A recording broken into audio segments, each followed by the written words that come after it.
distinguished Professor Jenny Graves is perhaps best known for something she calls a throwaway line in a scientific paper she published back in 2002. She predicted the human male Y chromosome may be on the path to extinction.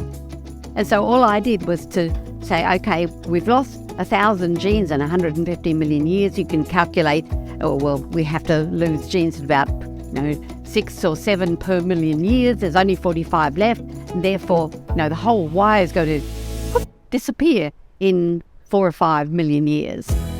As you'd expect, the prediction generated a lot of media attention about the fate of men and humans in general. It's something that bemused Professor Graves, who points out there are other more likely ways humans could face extinction within hundreds or thousands rather than millions of years. Professor Graves has worked for 40 years at Melbourne's La Trobe University, with a 10-year interlude at Canberra's Australian National University. She's been a pioneer in genomics and epigenetics, comparing the genomes of different animals to improve our fundamental understanding of genome function and evolution. If you compare kangaroos and humans, you compare anything you like, sex chromosomes is what I compared, you're going back 150 million years and asking what did they share. That's got to be really old. And what's new in the human lineage? What's new in the kangaroo lineage?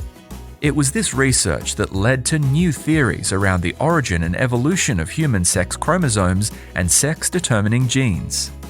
Even more spectacular was platypuses. When we looked at platypuses, we found to our astonishment that sex chromosomes are completely different. They're more like bird sex chromosomes. So that gave us a starting point for when our sex chromosomes started to differentiate. Professor Graves could then piece together the history of human sex chromosomes, showing they are much younger than previously thought. These days, most of her research time is spent collaborating with Professor Arthur George's group at the University of Canberra on a long-time project she started 20 years ago called Sex in Dragons. Australia's bearded dragons have delivered plenty of surprises. The research group not only discovered the gene on the sex chromosomes that determines the sex of lizards, they also found their sex determination can switch rapidly from one determined by chromosomes to one determined by temperature. What we find that these lizards in their natural habitat, which is southwestern Queensland, as it's got hotter, there's more and more sex-reversed females. The speed of that change has surprised scientists, who'd expect such an evolutionary transition to happen over thousands of years. If global climate change keeps on getting hotter, we're going to have all-female lizards. We have all-female turtles and all-male alligators. Not going to work very well.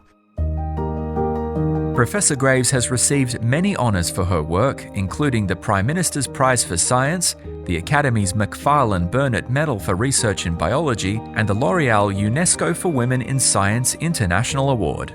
She can now add to her accolades the Ruby Payne-Scott Medal from the Australian Academy of Science. You probably can't think of anything more fun than sex and funny animals. It's been absolutely a fascinating field to get into. There's just so many different things going on. I'd just like to emphasize what a lot of fun science is. It's a hard life, and not everybody wants to put that sort of effort in, but it's so exciting. Never stops.